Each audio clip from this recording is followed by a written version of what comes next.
Hey everyone, thank you so much for joining us for today's podcast. Today we have Amanda and Paris, also known as PandaWolf and Compound Fit Performance on Instagram, respectively. So Amanda, Paris, thank you guys so much for being here. Thank you for having us. Of course. So first, before we get started, just to give the audience a little bit of context, you guys want to each give us a little bit of background information on who you are, what you do, what your page is about, etc. Yeah, absolutely. So my name's Amanda. I am a nutrition specialist here at Compound Fitness, which is a fitness facility located in Strongsville, Ohio. So what I do is I help people reach their goals through nutrition, eating a better lifestyle, making lifestyle changes that are sustainable, and to make sure that they can feel and live a healthy and better life. So.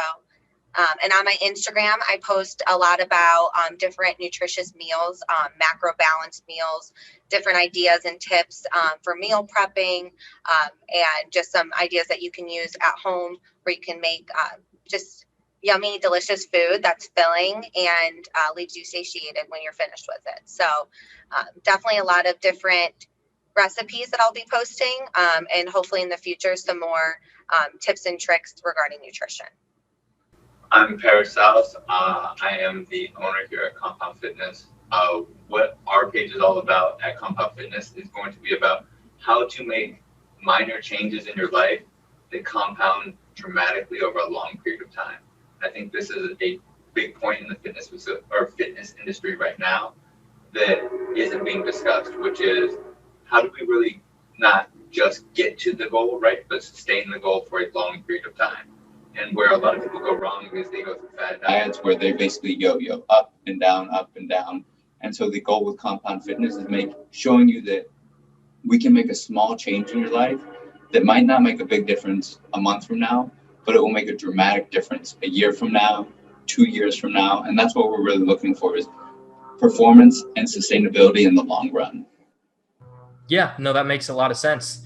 And so going through this then, we can start out with Amanda. I'll go to you first then, because I know you talked about a lot before this, before we started recording this, about creating healthy habits and what people can do to work on that. So what advice do you have to people, or how should people go about creating healthy habits for themselves that are sustainable and also attainable for themselves?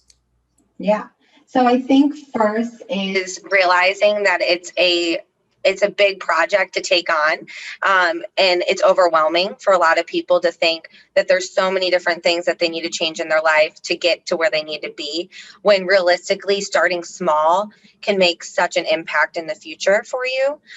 So just choosing one thing a day to work on, and then working on that and continue to work on that until you perfect it, or until it's a habit of yours, will make all the difference, and it will cause a positive ripple effect. So for example, like setting a goal of hydrating. Drinking water is half the battle for living a healthier lifestyle. Feeling hydrated and really fueling your body with all water that you can will leave you feeling refreshed, energized, mental clarity, helps with your digestion. So many benefits for drinking water every day. And it's something so simple that you can do and incorporate in your everyday life. And then you're one step closer to living a healthier lifestyle. So I think my tip would just be to start small and realize that there's tons of information out there. And it's a lot to take in when you're just now starting your fitness journey or health journey. So picking one thing that you want to start implementing, and then really focusing on that, and then just continue to focus on different things as your journey goes on. So, and I definitely think one of the biggest misconceptions with nutrition and learning about your personal needs and health is thinking that you need to limit your intake in food. So like, for example, we think that, okay, we need to be in a caloric deficit, which is absolutely true to lose weight. So if your goal is to lose weight, you need to be in a caloric deficit to get to where you need to be. However, we need to be fueling our bodies as well. So living a nutritious life and giving yourself the nutrients that you need to be active and have energy in your life is super important. So taking time in your day to really eat the food that should be on your plate, which is like veggies, fruits, proteins, anything that is like a clean ingredient food, and incorporating that into your life just a little bit more every day is going to get you one step closer to your goals. So eating less food is not more in this scenario. Like, you should be fueling your body with nutrients, and you'll be feeling better by the end. So Yeah, I think that definitely makes a lot of sense. I know personally within my own life, now that I'm sort of off on my own a little bit and making my own food, it's definitely made a big difference, sort of changing the palate and what I eat. And now that my roommate and I basically prepare pretty much all of our own food ourselves, that it definitely has made a big difference, sort of focusing on the macros, what we eat specifically, eating a lot cleaner now. And you just feel a lot better in general. Like you said, yeah, staying hydrated with everything. And what else you said, I think it is a good idea, like you said, to start off small, have attainable goals. I think people are under the impression they have to do everything perfectly the first time. Like it is a big topic. There's so much information out there. You're going to make mistakes at first. It's just inevitable. That is going to happen, but it's starting on that journey that will ultimately lead to the greatest results, because you can find people that are going to help you, people that know what they're talking about. And eventually, years down the line, you'll have made a lot of progress if you stick to it. So I think that's a really important point. And then we'll move over to you, Paris. I know you had talked about before this that the way you sort of approach health in general is just there's multiple different components. It's not just fitness, right? It's fitness, That's nutrition, right. and wellness together. So talking about that specifically, if somebody just wants to get into this, and we can start out with fitness, for example, what would you have them do? And what's the best advice going forward for someone looking to get into fitness? Yeah. And building off of what you and Amanda have already been talking about, the industry is just saturated with a lot of information. Focusing on a couple different things that are going to get you the most impact right off the bat are always the things that we want to focus on first, right? Things that you can see progress towards and things that are attainable, right? So there's two big ones that I would definitely recommend just in the fitness category.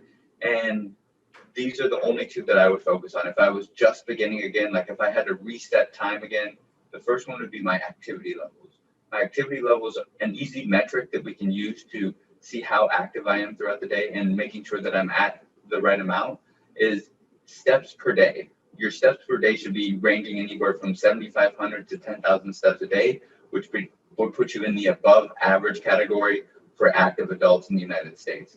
Then the second component that I would work on is getting to the gym on strength training or weightlifting, weight bearing exercise anywhere from 2 to 5 times a day, or 2 to 5 times a week. And that really just depends on how advanced you already are and how much you really want to work with, right? Because you can get a lot done with just 2 days of strength training a week. Why we want to focus on strength training more than HIIT classes or group classes or anything else like that is because we want to do things that provide and build more muscle, right? When we are building more muscle on our body at the second, we are also going to be burning fat because we're building tissue on our body that expends more energy on a day-to-day basis, which allows us to be at the best possible physical health. So those would be the two big things that I would start with if I was a fitness novice again.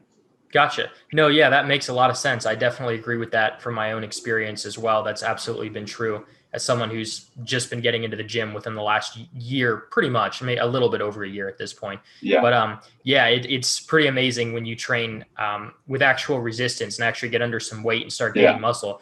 Pretty much at this point, nearly doubled my caloric intake daily as someone who was definitely an undereater before. And body fat percentage has gone up maybe 1-2%, a little bit, which obviously you'll expect, but nothing crazy. Like as long as you're actually watching what you're eating, watching, your intake versus how much you're expending, you can stay really healthy, even eating more food. You don't have to kill yourself, obviously, on a diet or anything crazy. So I think that's exactly. And that was one of the things that you had talked about a lot too, right? Is like misconceptions out there. A lot of the times we see that people think that eating a lot of food is a bad thing, or doing a lot of cardio, right, is the way to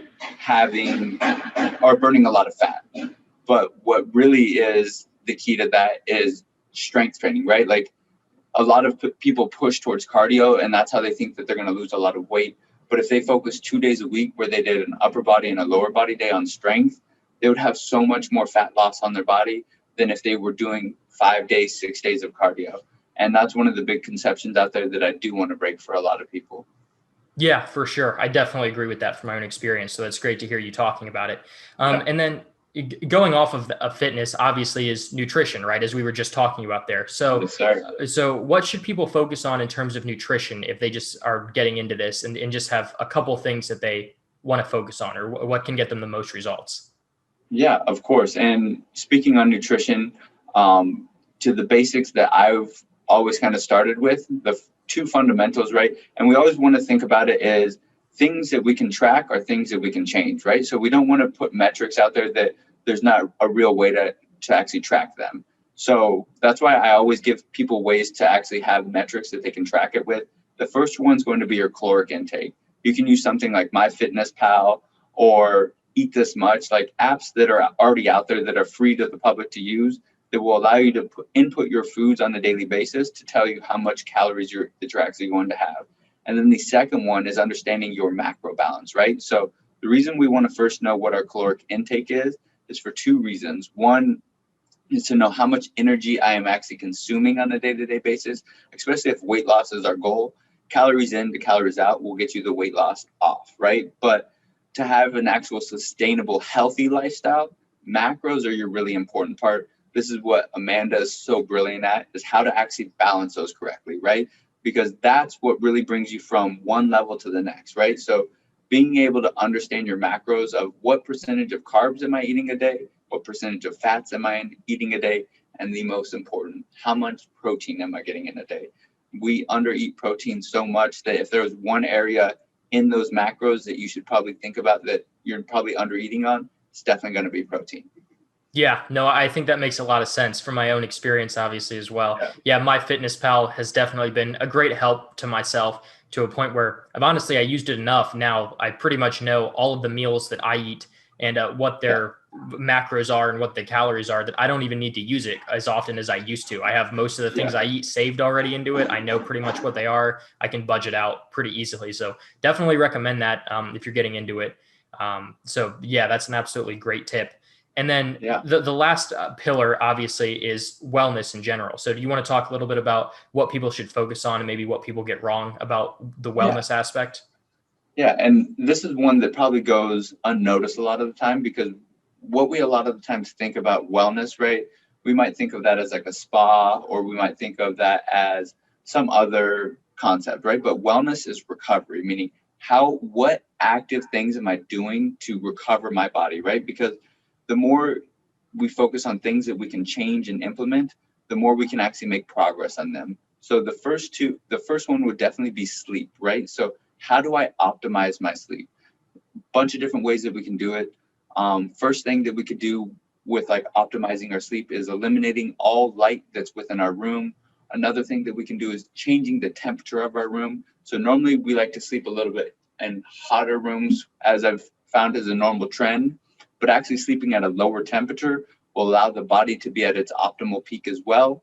And taking blue light out of our normal daily routines. So meaning we normally are on phone screens, computer screens that project this blue light, which makes up a part in our eyeball that basically tells us when to wake up and when to go to sleep. So when this always thinks that we're always going to be on sleep, right, our circadian rhythm is what it's called. And that means when to wake up, when to go to sleep. So what we can do is there's a section on all iPhones and on computers where you can change it to a nighttime setting that will put your screen to a red light that will help optimize your sleep. And then the second part, right, after we figure out how to optimize our sleep better, is what things am I doing on a daily basis, especially if I'm lifting, right? After a hard lifting day, what things can I do actively to recover my body? So this could be things like foam rolling, stretching, ice baths, red saunas, things of this nature that will allow our body to recover faster than if we just had a sedentary action to it, right? Meaning I just went home and laid on the couch and rested. My body's going to get a lot more results from doing some type of movement, because we want blood flow. Blood flow is going to redistribute what we need for our body to actually recover on a day-to-day basis. Yeah, I think that's absolutely great tips. Yeah, I've definitely benefited from those as well. Pretty much never turn my phone off of nighttime mode, and am definitely a fan of the turning the room down very cold when I sleep. That's always been how I like to sleep. So I totally agree with that. And then, like you said, for recovery, foam rollers and things like that. I know we've got 2 of them here even. They're usually, you can find them online for like $20 or something. One of the best investments you can make. Yeah. Super cheap. Great investment if you're looking for something for recovery. They help a ton. So totally agree with that. And then for the last question here, I'll go back to both of you real quick. So if you both want to touch on this, if you can give us either just, it can be a tip or some sort of a philosophy that you have or something, but what's made the biggest difference in accelerating your results into fitness, nutrition, and wellness? For me personally, it's been focusing on myself and not focusing on what other people are doing, because one of the biggest challenges is we live in a world with social media. So we're constantly comparing ourselves to the next person. But in reality, really, you need to be setting goals for yourself based off what your personal needs and desires are, and not what someone else's needs and desires. So my tip would be focus on what you personally want and find a diet or a lifestyle that works for you and not for anyone else. And that can be with a lot of trial and error. Like, it's not going to be something that you can just discover overnight. Take your time learning a lot about yourself, learning about what you like and don't like, your preferences, and then forming a lifestyle that's sustainable to you so that you can continue to live a more intentional and fulfilled life. Because when you're living for somebody else, you're not going to make progress towards your goals. And you're not going to see the results that you want, because not every diet works for every person. We all have different body types and different lifestyles that we're living. So finding your niche, what works for you, and take your time with it and make it fun. Like, it shouldn't be a challenging concept. It shouldn't be a stressor for you. It should be an exciting experience, learning more about your body and learning more about your needs, and just kind of understanding like what's best for you and how to be the best version of yourself. For sure.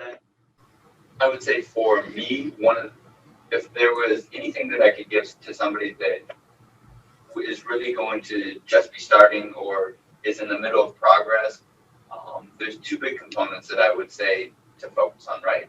Find something that you enjoy doing and find something that you're good at, right? So a lot of the times it's pretty easy to find stuff that we enjoy doing, but the reason why that's so important is because it's a journey, not a destination, right? I've been actively doing this since I was 14 years old, and I haven't stopped since. And I credit this to the fact that I don't just stick to, let's say, weightlifting, right? I do HIIT classes. I've done CrossFit. I've done yoga. I've done a vast majority of different things, because like anything that's fun and engaging that I wake up excited for, I'm going to want to continue to do. It's so much easier to sustain habits that you enjoy doing than if it feels like a chore all the time. And then the second component, right? Finding something that you're good at is a big benefit, right? Because a lot of the times we enjoy things that we're good at, right? So let's say, for an example, for all young males out there who are playing video games, right? Normally, you only play the games that you're good at. The other games, you're like, that's not my favorite game. And it's because like you naturally want to be better. Like, so find stuff that you can progress at and that you're naturally good at. For some people, they're naturally a mesomorph, so they're going to be stronger. So maybe they're going to really enjoy weightlifting because they can put up a lot bigger numbers than other people. For other people, it might be running because they're an endomorph, which means they're naturally lighter on their frame, which means they can run faster and longer than most people. So they're going to be excellent at it, right? So naturally, if you can find those things that not only that you're good at, but you're also having fun doing, that's going to be the best way to have a sustained, healthy lifestyle in the long run.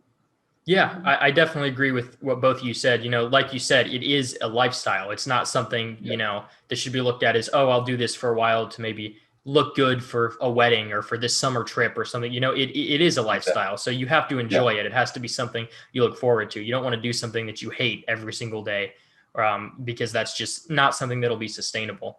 And then I do like what you touched on there, Amanda, as well. And a tip that I always like to give to the audience too, specifically about like what you see on social media and stuff. People have to realize that a lot of what you see on social media, there's components and things that we just don't think about all the time. Lighting plays a big factor depending on what you're looking at. Drugs are obviously a very real thing that people utilize. Photoshop is very real. You're not always looking at something that's realistic or attainable. A lot of the stuff that gets the biggest hits is something that's just pure shock value. And that's why. It's because it's so unbelievable. It's so over the top that it's just insane. But you can achieve fitness and happiness within yourself without getting to levels like that. I mean, don't try to compare yourself to someone who is at a level or has at least digitally enhanced something to look at a level that is just not realistic for you to get to. So I think that's a really good point. And then I think that's pretty much all I have, unless either of you have anything else you'd like to go over or talk about, or. Not at all. No, it's been great talking with you. If any of the listeners are located in Strongsville, Ohio, come by our facility, Compound Fitness on Prospect Road. Won't be disappointed. Yeah, that's great. I'm at Ohio State right now, so I'm in Columbus, so I'm not too terribly far away. So maybe I'll have to stop by sometime in the future or something. Yeah, it sounds really great. You're definitely welcome here. Definitely welcome here. Yeah, it looks nice. Checked out the Instagram and everything. So yeah, you guys have a pretty nice facility and some good stuff there. So that's always great to hear. Got a lot of remodeling projects that we're going for right now as well. So we're excited to keep it growing. Awesome. Yeah, no, that's great to hear.